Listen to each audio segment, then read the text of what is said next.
ओम शांति। अॼु जी मुले तारीख़ आहे 3/12/2025। अॼु मिठा मिठा ॿार तर चवनि था मिठे मिठे ॿार तव्हां हाणे होलीअ स्टॉफ थी होली बाप जी गोद में आया आहियो। तव्हांखे मनसा में बि होली अर्थात पवित्र ठहिणो आहे। कृष्णा होलीअ स्टॉफ थी होली ॿारनि जो नशो निशान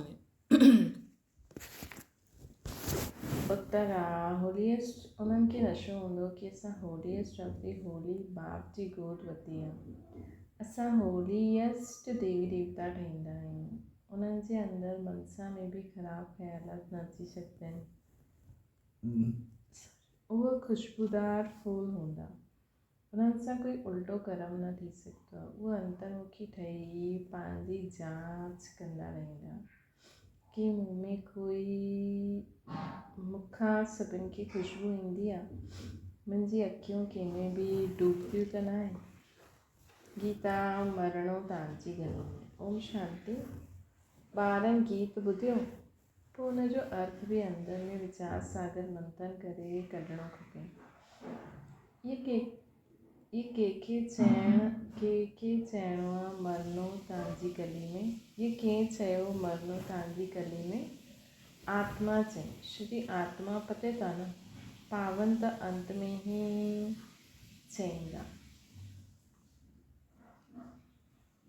पावन त अंत में ठहींदव न, पावन तॾहिं ठहींदव जॾहिं ठहींदव तॾहिं शरीर बि पावन मिले। हाणे त पुरुषार्थ थी आहियो, इहे बि ॼाणंदा आहियो बाबा वटि असांखे मरणो हूंदो आहे, मतिलबु पुराणे खां मरणो हूंदो आहे न। बाबा वटि अची करे हिकु बाप खे छॾे ॿियो करिणो हूंदो आहे, हिक सां मरी करे ॿिए वटि जीअणो हूंदो आहे। लौकिक बाप जो बि ॿार शरीर छॾंदा आहिनि त ॿिए बाप वटि वञी करे जन्म वठंदा आहिनि। इहे बि ईअं आहे, मरी करे पोइ होलीअ शब्द होली जी गोद में तव्हां वेंदा आहियो। होलीअ शब्द होली के बाप, होली के सन्यासी। हा, इन सन्यासी आदमी खे चईंदासीं होली। तव्हां में बि तव्हां में ऐं ॿिया सन्यासियुनि में फ़र्क़ु आहे। उहो होली ठाहींदा आहिनि लेकिन जनम सां होली, जनम त प्रगट खां ई वठंदा आहिनि। तव्हां ठाहींदा आहियो होलीअ शब्द होली, तव्हांखे ठाहिण वारो बि होलीअ शब्द होली बाबा आहे। उहो माण्हू त घर बार छॾे होली ठाहींदा आहिनि, पवित्र आत्मा ठाहींदी आहे। तव्हां स्वर्ग में देवी देवता आहियो त होलीअ शब्द होली हूंदव न। ईअं तव्हांजो सन्यास आहे ॿिए जो, उन्हनि जो आहे हद जो, उहो होली ठाहींदा आहिनि। तव्हां ठाहींदा आहियो होलीअ शब्द होली। उते बि चईंदी आहे असां त नई दुनिया में वेंदा आहियूं। उहे सन्यासी आदि ई रजो में आहिनि, उहे सन्यासी ईंदा ई रजो में आहिनि। फ़र्क़ु आहे न, किथे रजो किथे सिधो वरान। तव्हां होलीअ शब्द होली द्वारा होलीएस्ट ठहींदा आहियो। उहो ज्ञान सागर बि आहे, प्रेम जो सागर बि आहे। इंग्लिश में ocean of knowledge, ocean of love चईंदा आहिनि। तव्हांखे केतिरो ऊच ठाहींदा आहिनि। ईअं ऊच ते ऊच होलीअ शब्द होली खे सॾु कंदा आहिनि कि अची करे असां पदरनि खे पावन ठाहियूं। पवित्र दुनिया में अची करे असांखे होलीअ शब्द होली ठाहियो। बाबा केॾो प्योर आहे। तव्हां ॿारनि खे एतिरो नशो रहणो खपे कि असांखे केरु पढ़ाईंदो आहे, असां छा ठाहींदा आहियूं। दैवी गुण बि धारण कंदा आहिनि। ॿार लिखंदा आहिनि बाबा असांखे माया तूफ़ान में लाहींदी आहे, असांखे मनसा सां शुद्ध ठहिणु न ॾींदी आहे। छो अहिड़ा ख़्यालात ईंदा आहिनि जबकि असांखे होलीअ शब्द होली ठहिणो आहे। बाप चईंदा आहिनि हाणे तव्हां बिल्कुलु होलीअ शब्द होली ठहिया आहियो। ॾाढा जन्मनि जे अंत में हाणे बाबा वरी अची करे तव्हांखे जोर सां पढ़ाईंदा आहिनि।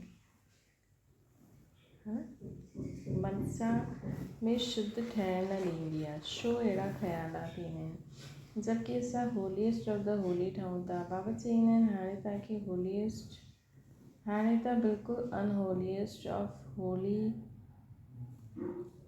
बिल्कुलु अनहोलीएस्ट ऑफ होली ठहिया आहियो। ॾाढे जन्मनि जे अंत में हाणे बाबा पोइ तव्हांखे ज़ोर सां पढ़ाईंदा आहिनि। तव्हां ॿारनि जी बुद्धि में नशो रहणो खपे।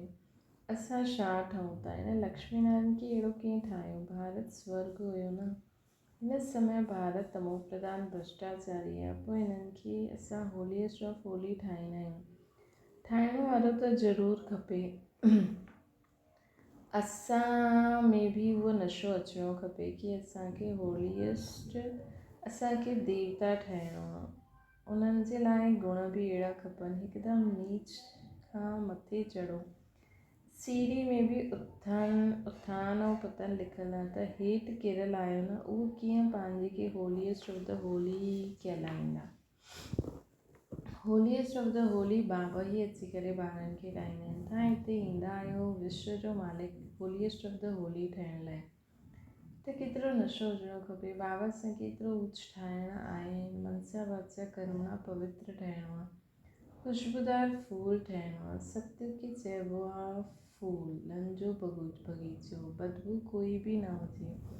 बदबू हूंदी आहे देह अभिमान खे चइबो आहे, बदबू देह अभिमान खे चइबो आहे। कुदृष्टि कोई में न वञे, अहिड़ो कोई उल्टो कमु न थिए जो दिलि अंदरि खाईंदी रहे, खातो ठही वेंदो। तव्हां 21 जन्मनि जे लाइ धन इकठो कंदा आहियो।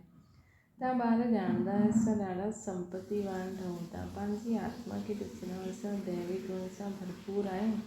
जीअं बाबा चवंदा आहिनि वैसे असां पुरुषार्थ कंदा आहियूं। तव्हांजी एम ऑब्जेक्ट ॾिसो छा आहे, काथे सन्यासी, काथे तव्हां ॿारनि खे नशो हुजणो खपे कि असां कंहिंजी गोद में आहियूं, असांखे छा ठाहींदा आहिनि, अंतर्मुखी थी ॾिसणो खपे। असां केसि ताईं लाइक़ु ठहियूं, असांखे केतिरो गुलगुल ठहिणो खपे जो सभिनि खे ज्ञान जी ख़ुशबू अचे। तव्हां अनेकनि खे ख़ुशबू ॾींदा आहियो, आप समान ठाहींदा आहियो। पहिरियों त नशो हुजणो खपे कि असांखे पढ़ाइण वारो केरु है न। उहो त सभी भक्ति मार्ग में, उहो त सभी आहिनि भक्ति मार्ग जा गुरु। ज्ञान मार्ग जो गुरु कोई थी न सघे सिवाय बाबा जी। बाक़ी आहे भक्ति मार्ग जा। भक्ति थींदी आहे कलयुग में, रावण जी प्रवेशता थींदी आहे, इहे बि दुनिया में कोई खे पतो न आहे, है न। हाणे तव्हां ॼाणंदा आहियो सत्य में असां 16 कला संपूर्ण हुयासीं। हिकु ॾींहुं बीतियो पोइ पूर्णमासी थोरी चईंदासीं, इहो बि ईअं ई आहे, थोरो थोरो जूझ मुआफ़िक चक्र फिरंदो ई रहंदो आहे। हाणे तव्हांखे पूरो 16 कला संपूर्ण ठहिणो आहे, सो बि अधु कलाक जे लाइ। पोइ कलायूं कम थी थींदी वेंदियूं। इहे तव्हांखे बुद्धि में ज्ञान आहे।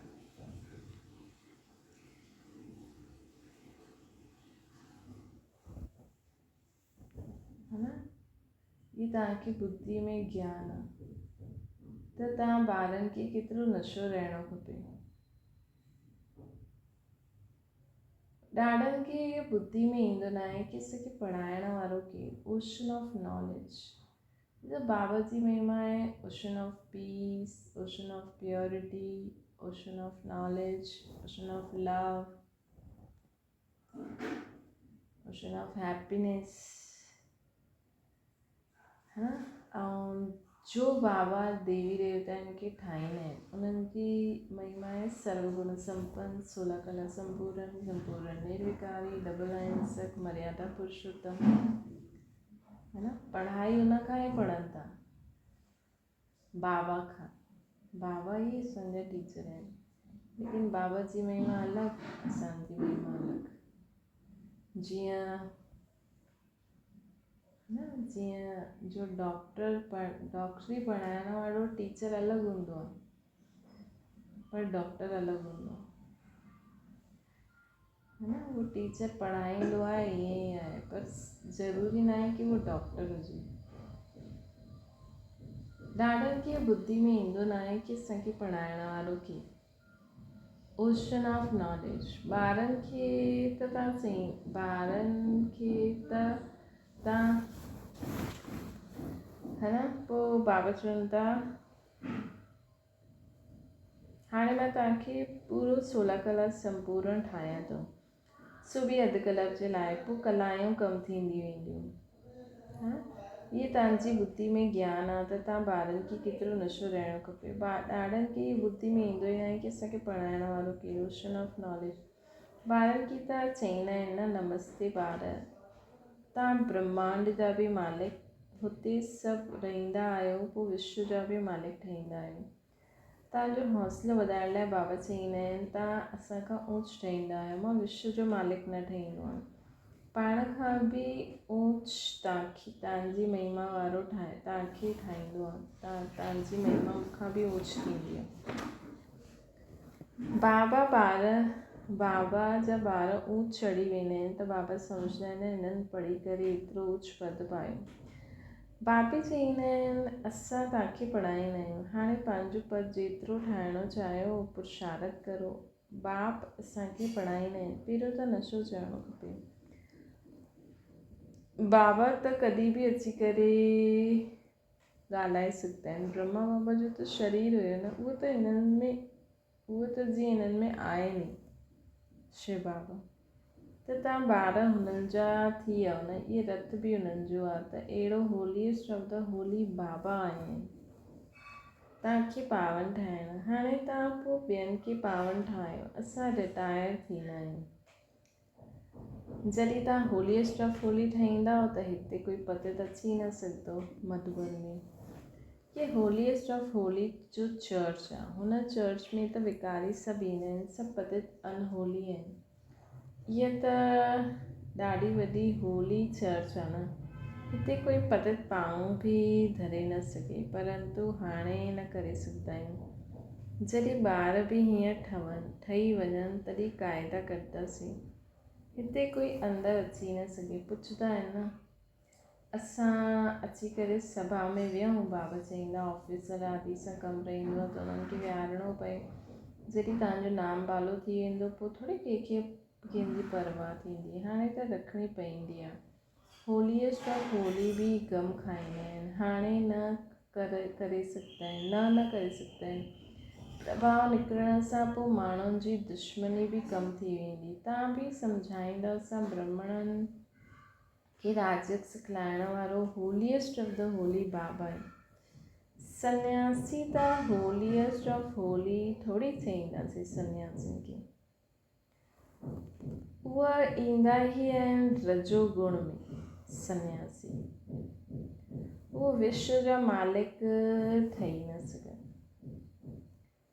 सन्यासी विश्व जा मालिक न ठही सघनि।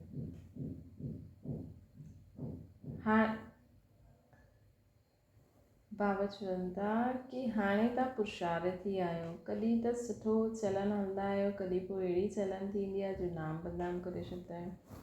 ॾाढे सेंटर्स ते अहिड़ा ईंदा आहिनि जो जरा बि पहचानंदा कुझु न आहिनि। तव्हां पंहिंजे खे बि भुलिजी वेंदा आहियो कि असां छा ठाहींदा आहियूं। बाप जी चलन सां सम्झी वेंदा आहियो इहे छा कंदा आहियो। भाग्य में ऊच पद हूंदो त चलन ॾाढी रॉयल्टी सां हलंदा।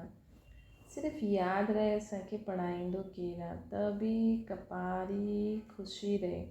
असां गॉड फादरली स्टूडेंट आहियूं त केतिरो रिगार्ड रहे।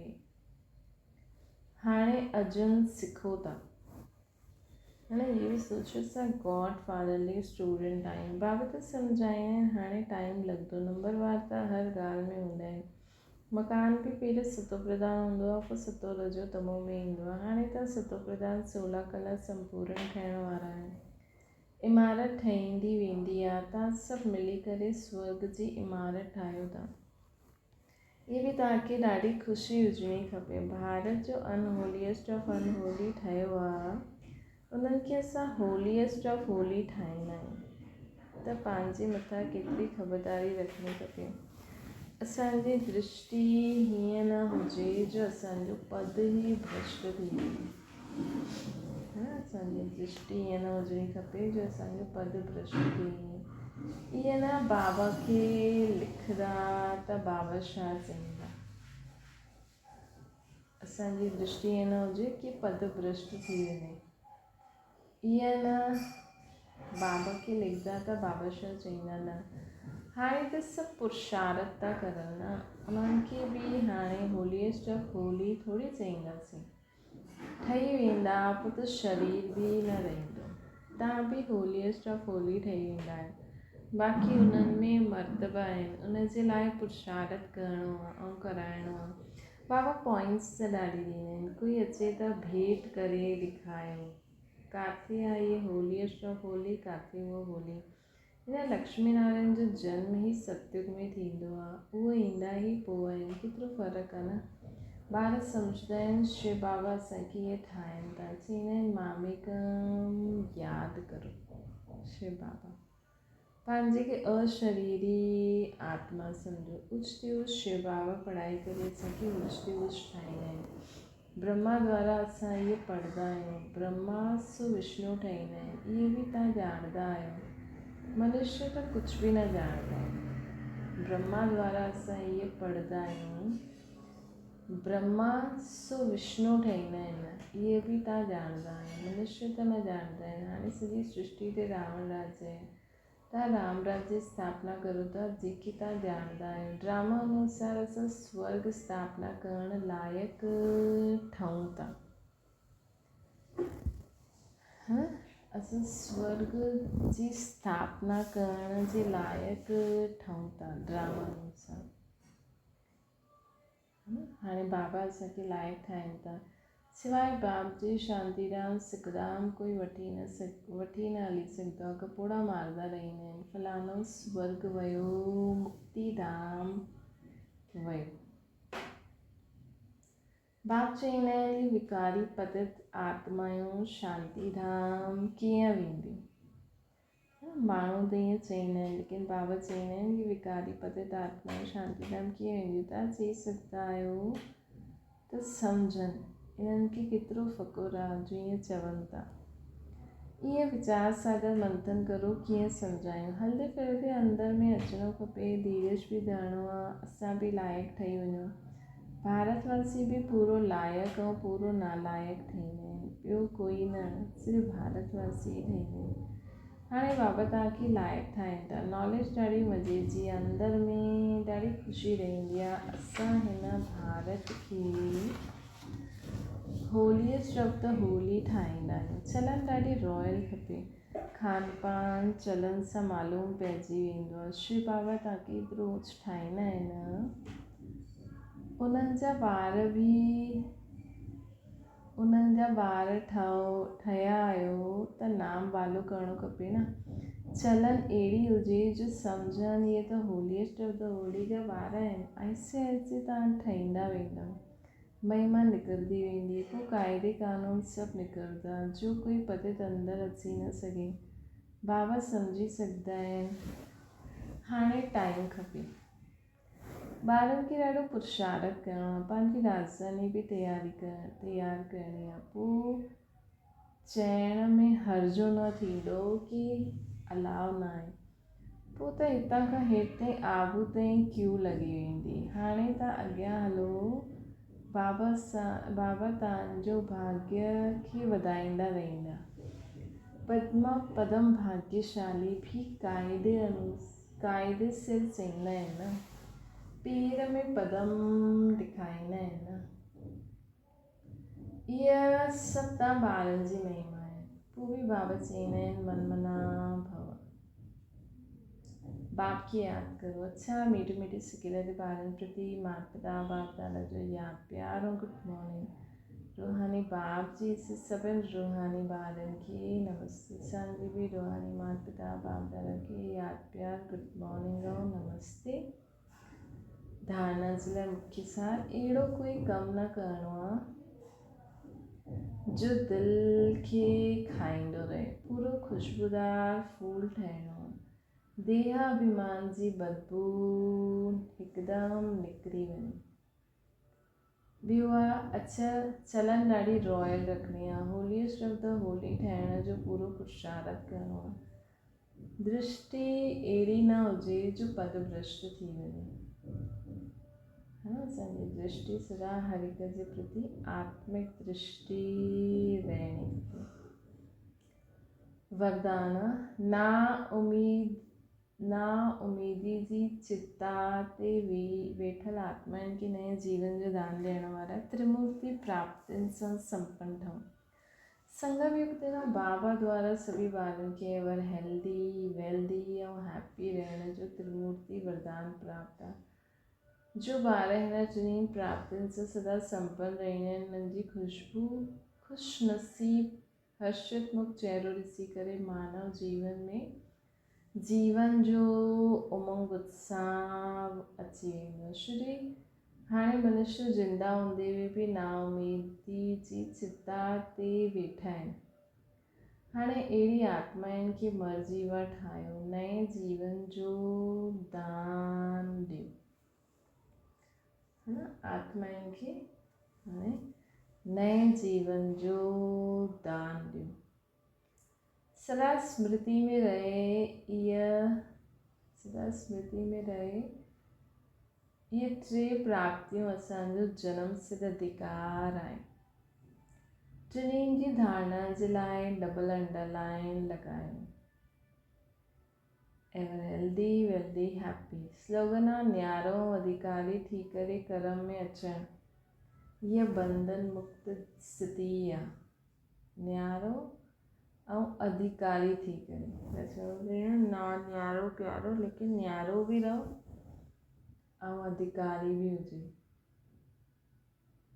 कर्म में अचणो, कर्म बि करो, डिटैच थी करे कर्म करो ऐं अधिकार सां करो कि असां विश्व सेवाधारी आहियूं, इहा असांजी सेवा आहे। त बंधन मुक्त स्थिति थी वेंदी। अव्यक्त इशारो कर्मातीत जो अर्थ ई आहे सर्व प्रकार जे हद जे स्वभाव संस्कार सां अतीत अर्थात न्यारो। कर्मातीत जो अर्थ ई आहे सर्व प्रकार जे हद जे स्वभाव संस्कार जे अतीत सां न्यारो थी वेंदो।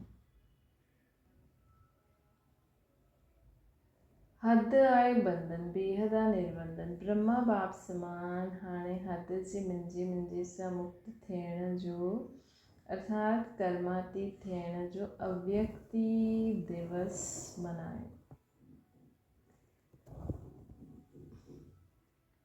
इनखे ई स्नेह जो सबूत चइबो आहे। इनखे ई स्नेह जो सबूत चइबो आहे। कर्मातीत स्थिति कीअं हद जो मुंहिंजो सां मुक्त सदा बेहद में रहो। अच्छा, ओम शांति। बाबा की याद करो।